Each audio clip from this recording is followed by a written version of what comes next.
Let me piece yourself back together now. What's your vision?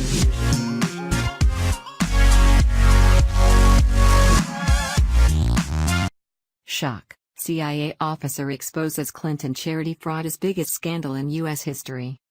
A former CIA officer by the name of Kevin Shipp is now saying that all the crime and treason we are learning about at the FBI and DOJ boils down to one thing: the Clinton Foundation.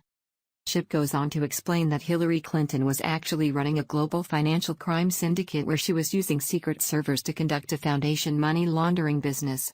He also claims the shocking thing about all this is all the former directors of the CIA that have come out to support her, from Clapper to Brennan to Morell to Robert Gates, supporting her being elected since they all allegedly knew about this criminal syndicate. Comey, Lynch, and Wiseman were all protecting it. It looks like Hillary Clinton's chickens might be finally coming home to roost. Here are more various excerpts from the video via Zero Hedge. The shocking thing about that is all the former directors of the CIA that have come out to support her, from Clapper to Brennan to Morell to Robert Gates supporting her being elected, knew about this criminal syndicate. Comey was protecting it. Lynch was protecting it. Wiseman was protecting it. And that is the big why. What's she got on those people? Are they financial ties? They had to be aware of this, especially the counterintelligence units. We know it was hacked into by foreign intelligence services because it was just hanging out there. Hillary Clinton was running a secret server outside the Department of State for the purposes of laundering money through the criminal Clinton Foundation. It's not just an anvil, I think it is a mountain and the nexus of everything. This Clinton Global Initiative, CGI, is worldwide, and it's been out there for a couple of decades. It has now intertwined former directors of the CIA and FBI. George Soros is a part of it. It's connected to all kinds of global financial institutions. It is at least $100 billion. All these people protecting and defending Hillary Clinton and knowing about her criminal syndicate, this goes into the so-called deep state of our government, and it is connected, involved and intertwined in the global criminal crime syndicate called the Clinton Foundation. This is probably going to be the biggest scandal in U.S. history once it's busted. I think they are quietly working on it now, and I think they have been for the last year. It is so huge the arrests and indictments could cause a constitutional crisis with some people being removed. Maybe that's why they are moving slowly. It all comes back down to the Clinton Foundation and the criminal syndicate? Yes, I am absolutely convinced of it.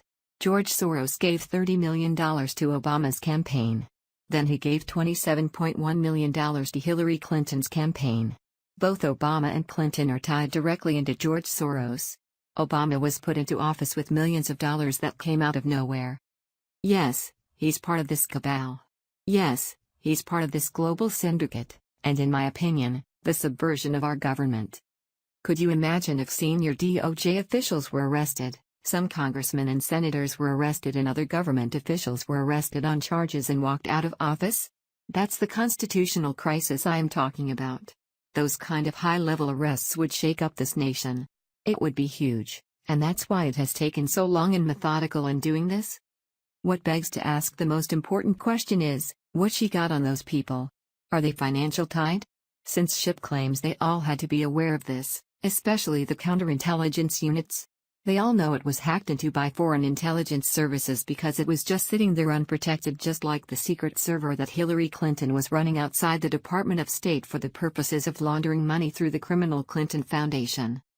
This would actually explain why almost 1.5 years into the Trump presidency we are still dealing with a deep state who is hell-bent on taking him out, although he has done nothing unconstitutional or illegal. President Trump is an outsider, and because of this, they are terrified he will blow the whistle, so they try their hardest to discredit and vilify him on a daily basis. From accusations of adulterous affairs with porn stars from over 12 years ago, to false claims of Russian collusion, to even attacking him because he gets 2 scoops of ice cream. Unlike Obama, who was protected because the GOP was afraid to take him on, probably because of the fear of being branded racist against the first black president, Trump has to take it on the chin on a daily basis. But whatever the reason, let's all hope and pray this is investigated and we get to the bottom of it. Because a nation cannot stand when our own law enforcement agencies are this corrupt.